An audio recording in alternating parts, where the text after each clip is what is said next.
Primera parte del ingenioso hidalgo Don Quijote de la Mancha, por Miguel de Cervantes Saavedra. Capítulos primero a tercero. Capítulo primero, que trata de la condición y ejercicio del famoso hidalgo Don Quijote de la Mancha. En un lugar de la Mancha, de cuyo nombre no quiero acordarme, no ha mucho tiempo que vivía un hidalgo de los de lanza en astillero, adarga antigua, rocín flaco y galgo corredor. Una olla de algo más vaca que carnero, salpicón por las noches, duelos y quebrantos los sábados, lentejas los viernes, algún palomino de añadiduría los domingos, consumían las 3 partes de su hacienda. El resto de ella concluían sayo de velarte, calzas de velludo para las fiestas con sus pantuflos de lo mesmo, y los días de entresemana se honraba con su vellorí de lo más fino. Tenía en su casa un ama que pasaba de los 40 y una sobrina que no llegaba a los 20, y un mozo de campo y plaza que así ensillaba el rocín como tomaba la podadera. Frisaba la edad de nuestro hidalgo en los 50 años. Era de complexión recia, seco de carnes, enjuto de rostro, gran madrugador y amigo de la caza. Quieren decir que tenía el sobrenombre de Quijada o Quesada, que en esto hay alguna diferencia en los autores que deste caso escriben, aunque por conjeturas verosímiles se deja entender que se llamaba Quejada, pero esto importa poco a nuestro cuento. Basta que la narración dél no se salga a un punto de la verdad. Es pues de saber que este sobredicho hidalgo, los ratos que estaba ocioso, que eran los más del año, se daba a leer libros de caballerías con tanta afición y gusto que olvidó casi del todo punto el ejercicio de la caza y aun la administración de su hacienda. Y llegó a tanto su curiosidad y desatino en esto que vendió muchas hanegas de tierra de sembradura para comprar libros de caballerías en que leer, y así llevó a su casa todos cuantos pudo haber dellos, y de todos ninguno le parecían tan bien como los que compuso el famoso Feliciano de Silva, porque la claridad de su prosa y aquellas intrincadas razones suyas le parecían de perlas,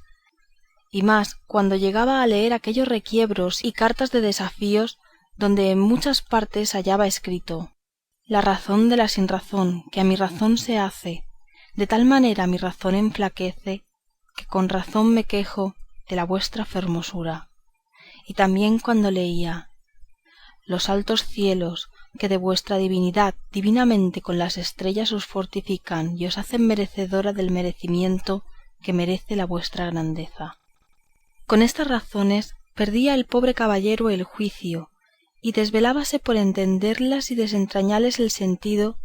que no se le sacara ni las entendiera el mesmo Aristóteles si resucitara para solo ello. No estaba muy bien con las heridas que don Belianís daba y recebía, porque se imaginaba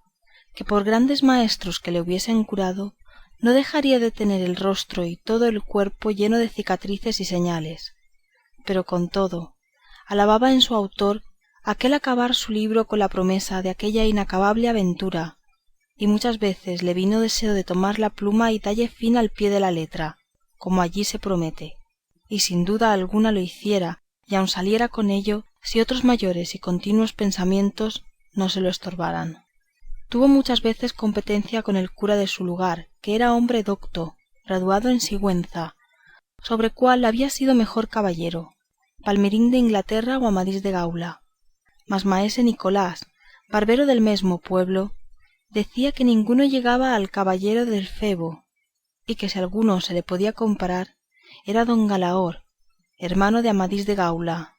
porque tenía muy acomodada condición para todo, que no era caballero melindroso ni tan llorón como su hermano, y que en lo de la valentía no le iba a la zaga. En resolución, él se enfrascó tanto en su lectura, que se le pasaban las noches leyendo de claro en claro y los días de turbio en turbio, y así, del poco dormir y del mucho leer, se le secó el cerebro de manera que vino a perder el juicio. Llenósele la fantasía de todo aquello que leía en los libros, así de encantamientos como de pendencias, batallas, desafíos, heridas, requiebros, amores, tormentos y disparates imposibles, y asentósele de tal modo en la imaginación que era verdad toda aquella máquina de soñadas invenciones que leía, que para él no había otra historia más cierta en el mundo. Decía él que el Cid Ruy Díaz había sido muy buen caballero, pero que no tenía que ver con el caballero de la ardiente espada, que de solo un revés había partido por medio dos fieros y descomunales gigantes. Mejor estaba con Bernardo del Carpio, porque en Roncesvalles había muerto a Roldán el Encantado, valiéndose de la industria de Hércules cuando ahogó a Anteo, el hijo de la tierra, entre los brazos. Decía mucho bien del gigante Morgante, porque con ser de aquella generación gigantea, que todos son soberbios y descomedidos, él era afable y bien criado. Pero sobre todos estaba bien con Reinaldos de Montalbán, y más cuando le veía salir de su castillo y robar cuantos topaba, y cuando en Allende robó aquel ídolo de Mahoma que era todo de oro, según dice su historia. Diera él por dar una mano de coces al traidor de Galalón, el ama que tenía y aun la sobrina de añadidura. En efeto, rematado ya su juicio, vino a dar en el más extraño pensamiento que jamás dio loco en el mundo, y fue que le pareció conveniente y necesario, así para el aumento de su honra como para el servicio de su república, hacerse caballero andante y irse por todo el mundo con sus armas y caballo a buscar las aventuras y a ejercitarse en todo aquello que él había leído que los caballeros andantes se ejercitaban, deshaciendo todo género de agravios y poniéndose en ocasiones y peligros donde, acabándolos, cobrase eterno nombre y fama. Imaginábase el pobre ya coronado por el valor de su brazo, por lo menos del imperio de Trapisonda, y así, con estos tan agradables pensamientos, llevado del extraño gusto que en ellos sentía, se dio priesa a poner en efeto lo que deseaba. Y lo primero que hizo fue limpiar unas armas que habían sido de sus bisabuelos, que tomadas de orín y llenas de moho, luengos siglos había que estaban puestas y olvidadas en un rincón. Limpiólas y aderezólas lo mejor que pudo, pero vio que tenían una gran falta, y era que no tenían celada de encaje sino morrión simple. Mas a esto suplió su industria, porque de cartones hizo un modo de media celada, que encajada en el morrión hacía una apariencia de celada entera. Es verdad que para probar si era fuerte y podía estar al riesgo de una cuchillada, sacó su espada y le dio 2 golpes, y con el primero y en un punto deshizo lo que había hecho en una semana, y no dejó de parecerle mal la facilidad con que la había hecho pedazos, y por asegurarse de este peligro la tornó a hacer de nuevo, poniéndole unas barras de hierro por de dentro, de tal manera que él quedó satisfecho de su fortaleza, y sin querer nueva experiencia de ella, la diputó y tuvo por celada finísima de encaje.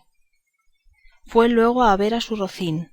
y aunque tenía más cuartos que un real, y más tachas que el caballo de Gonela, que tantum pellis et ossa fuit, le pareció que ni el bucéfalo de Alejandro, ni Babieca el del Cid, con él se igualaban.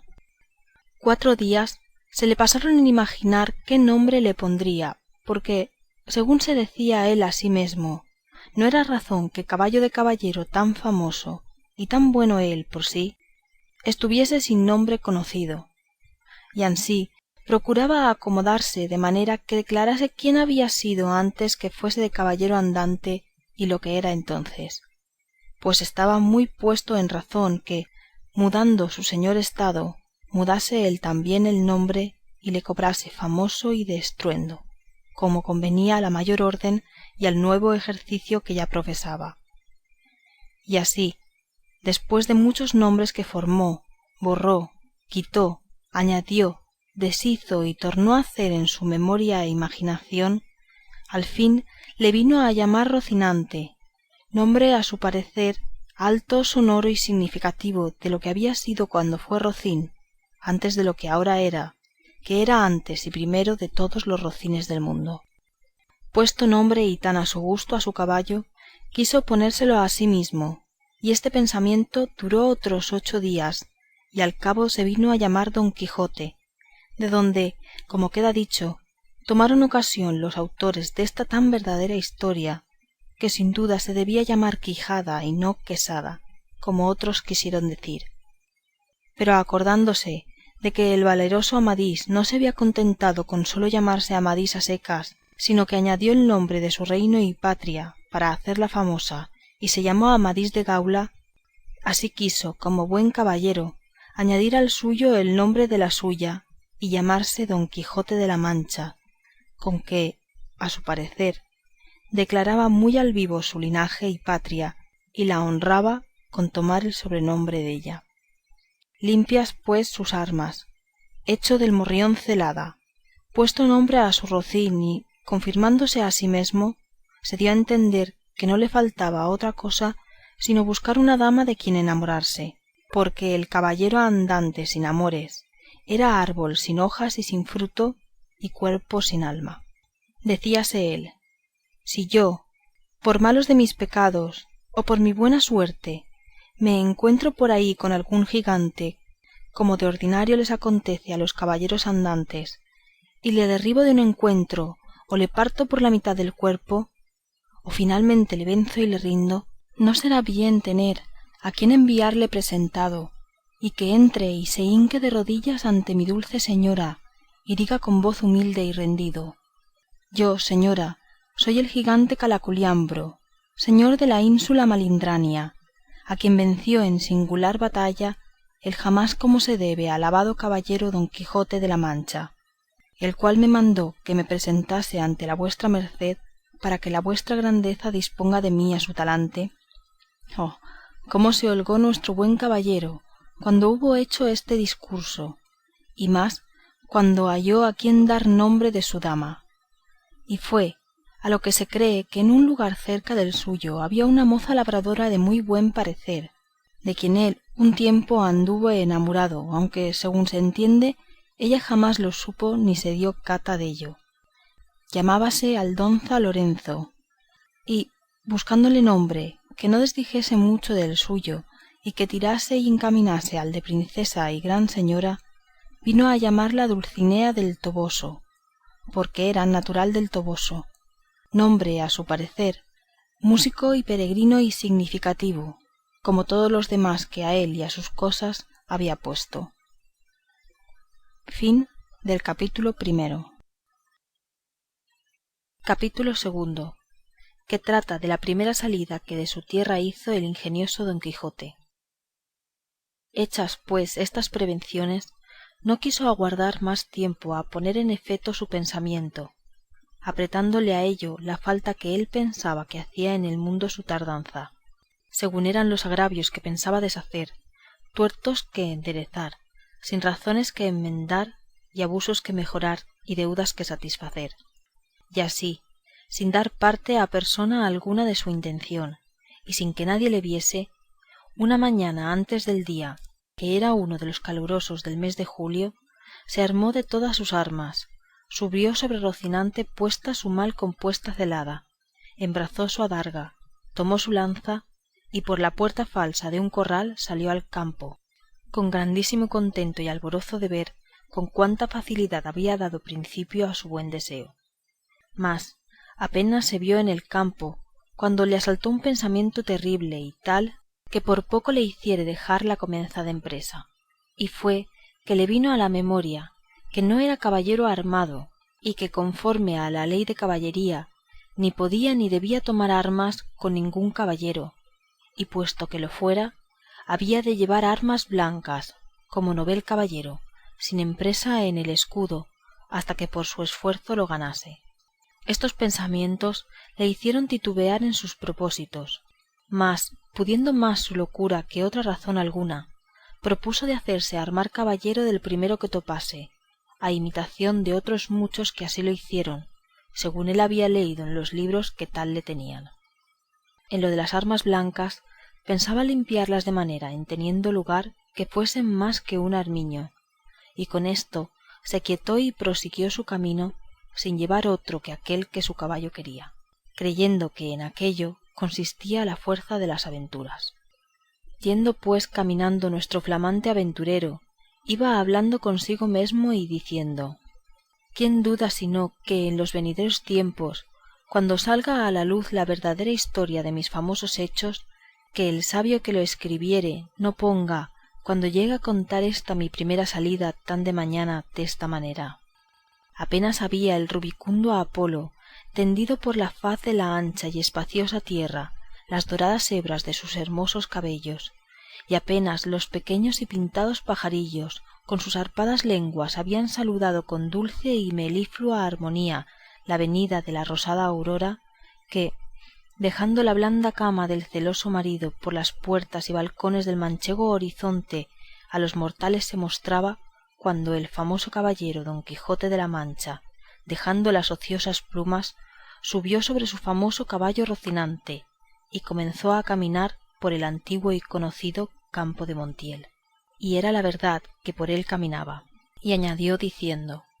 dichosa edad y dichoso siglo aquel donde saldrán a la luz las famosas hazañas mías, dignas de tallarse en bronce, esculpirse en mármoles y pintarse en tablas para memoria en lo futuro. Oh tú, sabio encantador, quienquiera que seas, a quien ha de tocar ser cronista de esta peregrina historia, ruégote que no te olvides de mi buen Rocinante, compañero eterno mío en todos mis caminos y carreras. Luego volvía diciendo, como si verdaderamente fuese enamorado: oh princesa Dulcinea, señora deste cautivo corazón, mucho agravio me habédes fecho en despedirme y reprocharme con riguroso afinamiento de mandarme no parecer ante vuestra fermosura. Plégaos, señora, de membraros deste vuestro sujeto corazón, que tantas cuitas por vuestro amor padece. Con éstos iba ensartando otros disparates, todos al modo de los que sus libros le habían enseñado, imitando en cuanto podía su lenguaje. Con esto caminaba tan despacio, y el sol entraba tan apriesa y con tanto ardor, que fuera bastante a derretirle los sesos si alguno tuviera. Casi todo aquel día caminó sin acontecerle cosa que de contar fuere, de lo cual se desesperaba, porque quisiera topar luego con quien hacer experiencia de su fuerte brazo. Autores hay que dicen que la primera aventura que le vino fue la del puerto del Lápice, otros dicen que la de los molinos de viento, pero lo que yo he podido averiguar en este caso y lo que he hallado escrito en los anales de la Mancha es que él anduvo todo aquel día, y al anochecer su rocín y él se hallaron cansados y muertos de hambre, y que mirando a todas partes por si descubrían algún castillo o alguna majada de pastores donde recogerse y adonde pudiese remediar su mucha hambre y necesidad, vio, no lejos del camino por donde iba, una venta, que fue como si viera una estrella, que no a los portales sino a los alcázares de su redención le encaminaba. Diose priesa a caminar, y llegó a ella a tiempo que anochecía. Estaban acaso a la puerta dos mujeres mozas, destas que llaman del partido, las cuales iban a Sevilla con unos arrieros que en la venta aquella noche acertaron a hacer jornada, y como a nuestro aventurero todo cuanto pensaba, veía o imaginaba le parecía ser hecho y pasar al modo de lo que había leído,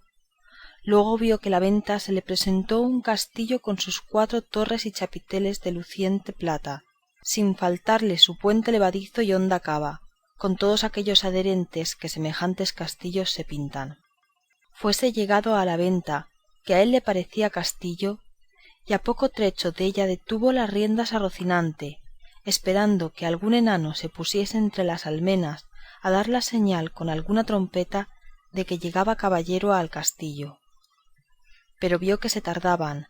y que Rocinante se daba priesa por llegar a la caballeriza. Se llegó a la puerta de la venta y vio a las 2 distraídas mozas que allí estaban, que a él le parecieron 2 hermosas doncellas o 2 graciosas damas que delante de la puerta del castillo se estaban solazando. En esto sucedió que un porquero que andaba recogiendo de unos rastrojos una manada de puercos, que, sin perdón así se llaman, tocó un cuerno, a cuya señal ellos se recogen, y al instante se le presentó a Don Quijote lo que deseaba, que era que algún enano hacía la señal de su venida, y así, con extraño contento, llegó a la venta y a las damas, las cuales, como vieron venir a un hombre de aquella suerte armado y con lanza y adarga, llenas de miedo, se iban a entrar en la venta. Pero don Quijote, coligiendo por su huida su miedo, alzándose la visera de papelón y descubriendo su seco y polvoroso rostro, con gentil talante y voz reposada les dijo: «No influyan las vuestras mercedes, ni teman desaguisado alguno, que a la orden de caballería que profeso non toca ni atañe facerle a ninguno, cuanto más a tan altas doncellas como vuestras presencias demuestran». Mirábanle las mozas y andaban con los ojos buscándole el rostro que la mala visera le encubría, mas como se oyeron llamar doncellas, cosa tan fuera de su profesión, no pudieron tener la risa, y fue de manera que don Quijote vino a correrse y a decirles: «Bien parece la mesura en las fermosas, y es mucha sandez además la risa que de leve causa procede, pero non vos lo digo porque os acuitedes ni mostredes mal talante, que el mío non es de al que de serviros». El lenguaje no entendido de las señoras y el mal talle de nuestro caballero acrecentaba en ellas la risa y en él el enojo, y pasara muy adelante si a aquel punto no saliera el ventero, hombre que por ser muy gordo era muy pacífico, el cual, viendo aquella figura contrahecha, armada de armas tan desiguales como eran la brida, la lanza, adarga y coselete, no estuvo en nada en acompañar a las doncellas en las muestras de su contento,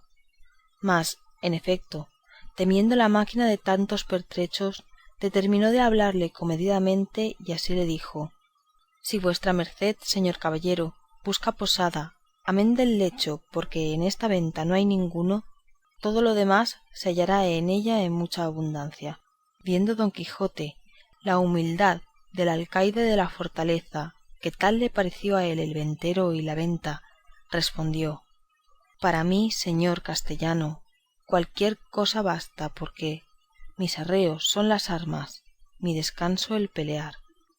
Pensó el huésped que el haberle llamado castellano había sido por parecerle de los sanos de Castilla, aunque él era andaluz y de los de la playa de Sanlúcar, no menos ladrón que Caco, ni menos maleante que cualquier estudiante o paje, y así le respondió: «Según eso, las canas de vuestra merced serán duras peñas, y su dormir siempre velar, y siendo así, bien se puede apear con seguridad de hallar en esta choza ocasión y ocasiones para no dormir en todo un año, cuanto más en una noche». Y diciendo esto, fue a tener el estribo a don Quijote, el cual se apeó con mucha dificultad y trabajo, como aquel que en todo aquel día no se había desayunado. Dijo luego al huésped que le tuviese mucho cuidado a su caballo, porque era la mejor pieza que comía pan en el mundo. Miróle el ventero y no le pareció tan bueno como don Quijote decía, ni aun la mitad, y acomodándole en la caballeriza volvió a ver lo que su huésped mandaba, al cual estaban desarmando las doncellas, que ya se habían reconciliado con él, las cuales, aunque le habían quitado el peto y el espaldar, jamás supieron ni pudieron desencajarle la gola ni quitalle la contrahecha celada, que traía atada con unas cintas verdes y era menester cortarlas por no poderse quitar los ñudos. Mas él no lo quiso consentir en ninguna manera, y así se quedó toda aquella noche con la celada puesta, que era la más graciosa y extraña figura que se pudiera pensar, y al desarmarle, como él se imaginaba que aquellas traídas y llevadas que le desarmaban eran algunas principales señoras y damas del castillo, les dijo con mucho donaire: «Nunca fuera caballero de damas tan bien servido como fuera don Quijote cuando de su aldea vino. Doncellas curaban dél, princesas del su rocino». «O Rocinante, que este es el nombre, señoras mías, de mi caballo, y don Quijote de la Mancha el mío, que, puesto que no quisiera descubrirme hasta que las fazañas fechas en vuestro servicio y pro me descubrieran, la fuerza de acomodar al propósito presente romance viejo de Lanzarote ha sido causa que sepáis mi nombre antes de toda sazón. pero tiempo vendrá en que las vuestras señorías me manden y yo obedezca, y el valor de mi brazo descubra el deseo que tengo de serviros. Las mozas, que no estaban hechas a oír semejantes retóricas, no respondían palabra, sólo le preguntaron si quería comer alguna cosa. Cualquiera llantaría yo, respondió don Quijote, porque a lo que entiendo me haría mucho el caso. A dicha acertó a ser viernes aquel día, y no había en toda la venta sino unas raciones de un pescado que en Castilla llaman abadejo y en Andalucía bacallao, y en otras partes curadillo y en otras truchuela. Preguntáronle si por ventura comería su merced truchuela, que no había otro pescado que dalle a comer. Como haya muchas truchuelas, respondió don Quijote, podrán servir de una trucha, porque eso se me da que me den 8 reales en sencillos que una pieza de a 8, cuanto más que podría ser que fuesen estas truchuelas como la ternera, que es mejor que la vaca, y el cabrito que el cabrón. Pero, sea lo que fuere, venga luego, que el trabajo y peso de las armas no se puede llevar sin el gobierno de las tripas.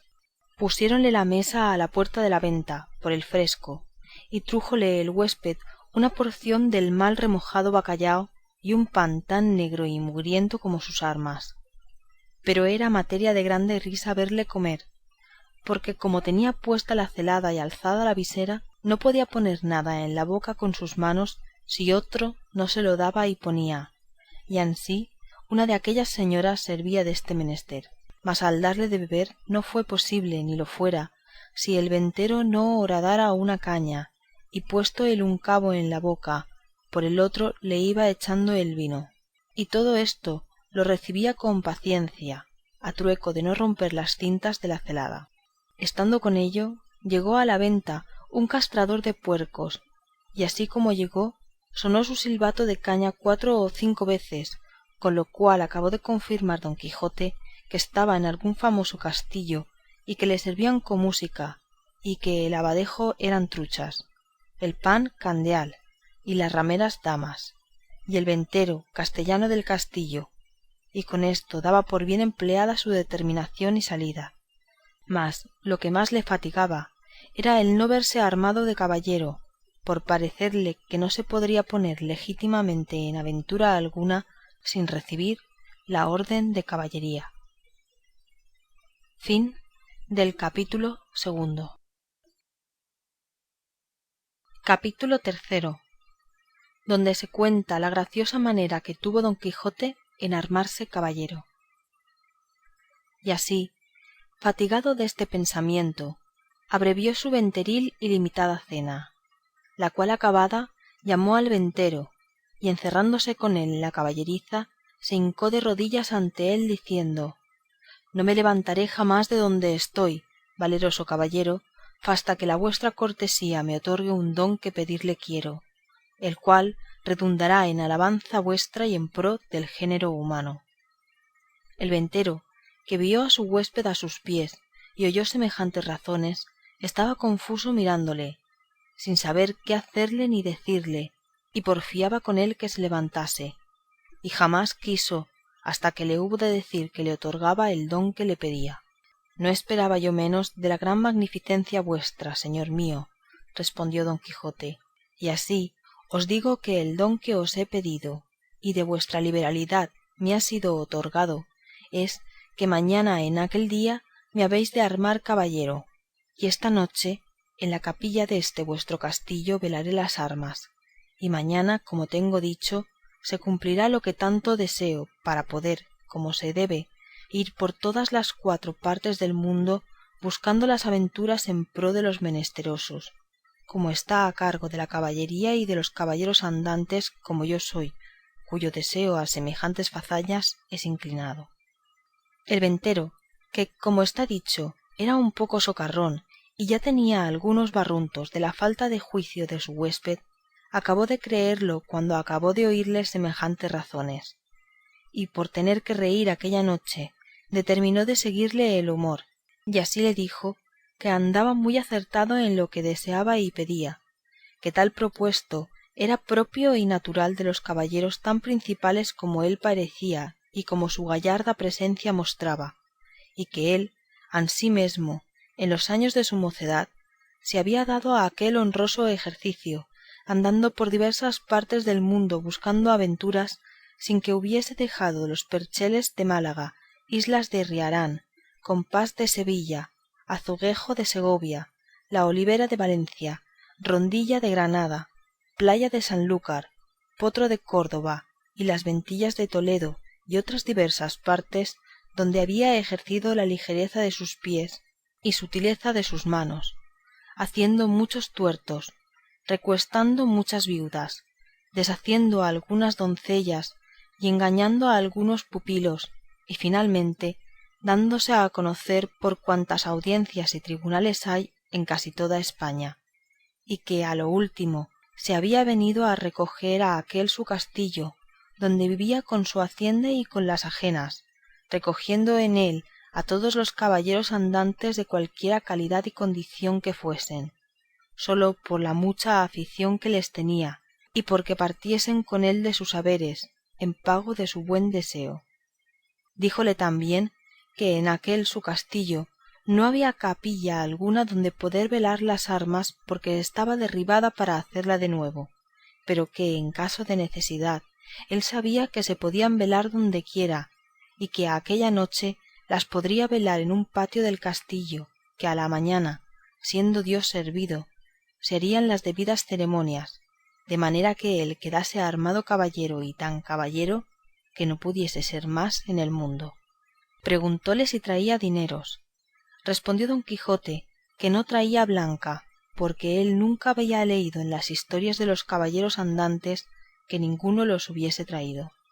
A esto dijo el ventero que se engañaba, que puesto caso que en las historias no se escribía, por haberles parecido a los autores dellas que no era menester escribir una cosa tan clara y tan necesaria de traerse como eran dineros y camisas limpias, no por eso se había de creer que no los trujeron. Y así tuviese por cierto y averiguado que todos los caballeros andantes, de que tantos libros están llenos y atestados, llevaban bien herradas las bolsas por lo que pudiese sucederles, y que asimesmo llevaban camisas y una arqueta pequeña llena de ungüento para curar las heridas que recibían, porque no todas las veces en los campos y desiertos donde se combatían y salían heridos había quien los curase, si ya no era que tenían algún sabio encantador amigo que luego los socorría, trayendo por el aire en alguna nube alguna doncella o enano con alguna redoma de agua de tal virtud que en gustando alguna gota della, luego al punto quedaban sanos de sus llagas y heridas, como si mal alguno hubiesen tenido. Mas que en tanto esto no hubiese, tuvieron los pasados caballeros por cosa acertada que sus escuderos fuesen proveídos de dineros y otras cosas necesarias, como eran hilas y ungüentos para curarse.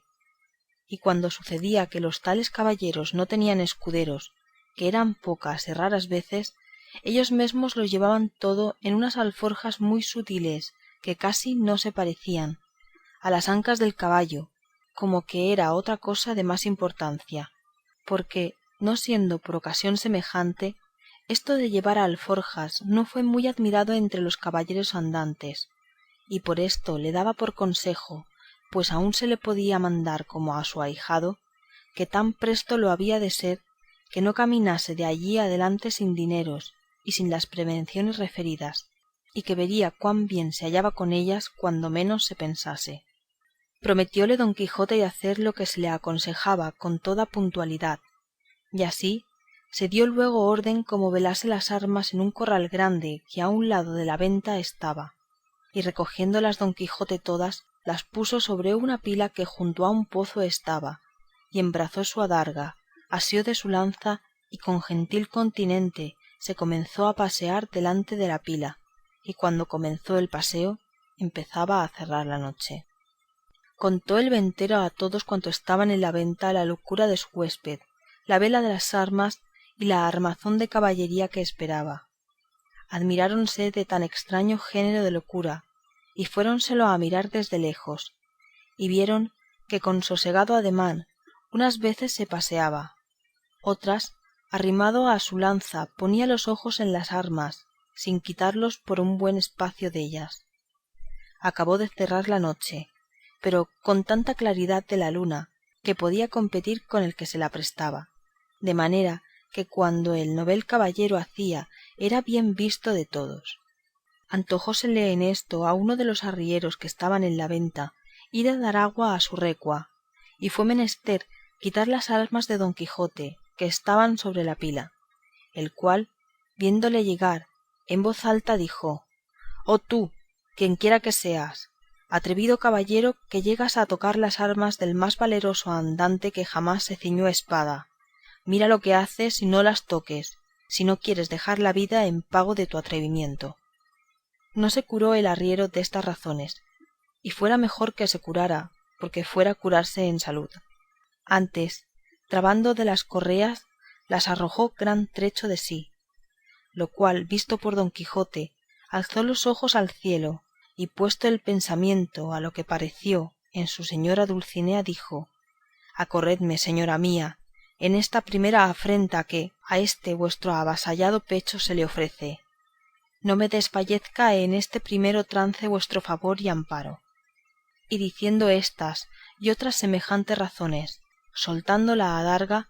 alzó la lanza en dos manos y dio con ella tan gran golpe al arriero en la cabeza que le derribó en el suelo tan maltrecho que, si se segundara con otro, no tuviera necesidad de maestro que le curara. Hecho esto, recogió sus armas y tornó a pasearse con el mismo reposo que primero. Desde allí a poco, sin saberse lo que había pasado,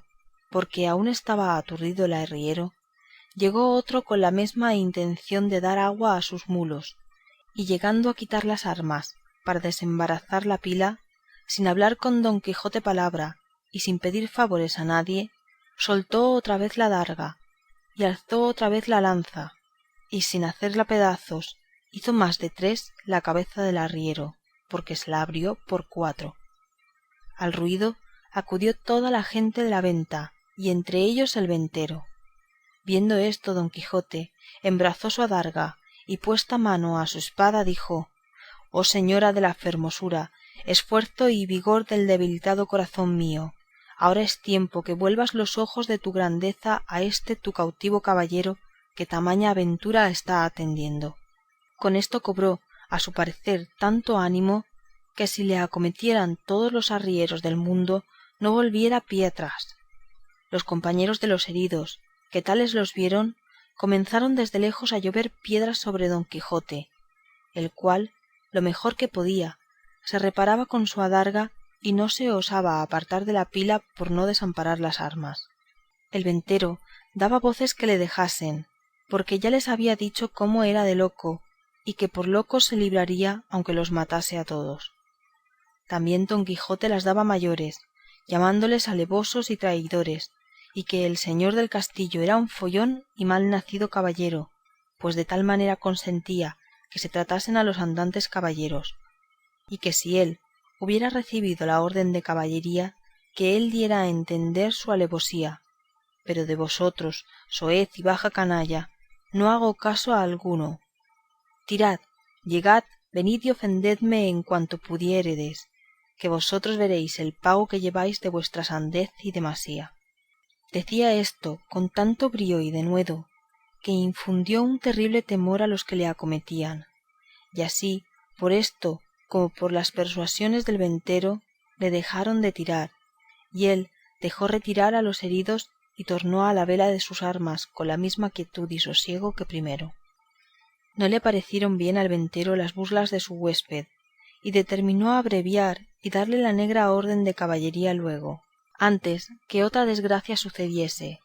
y así, llegándose a él, se disculpó de la insolencia que aquella gente baja con él había usado, sin que él supiese cosa alguna, pero que bien castigados quedaban de su atrevimiento.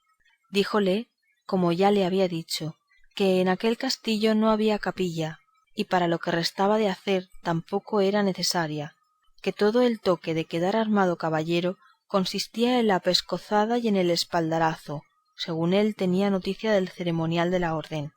y que aquello en mitad de un campo se podía hacer,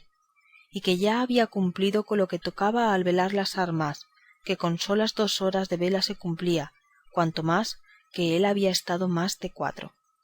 Todo se lo creyó don Quijote, y dijo que él estaba allí pronto para obedecerle, y que concluyese con la mayor brevedad que pudiese,